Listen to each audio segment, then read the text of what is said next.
और गौवा में चूड़ी बेचे आयल बानी हो और नया डिजाइन बेचे आयल बानी।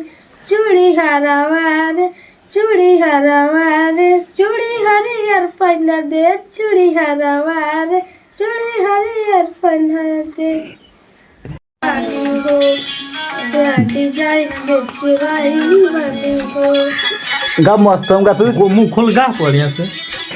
अरे गौवा में चूड़ी बेचे आयल बानी हो अरे नया डिजाइन बेचे आयल बानी हो।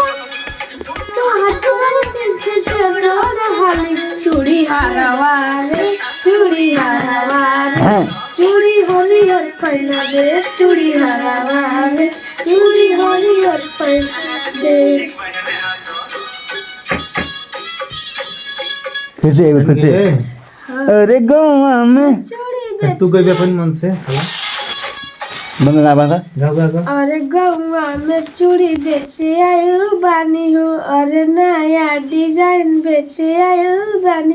चूड़ी हरावारे चूड़ी हरियर पहना दे चूड़ी हरावारे चूड़ी हरियर पहना दे।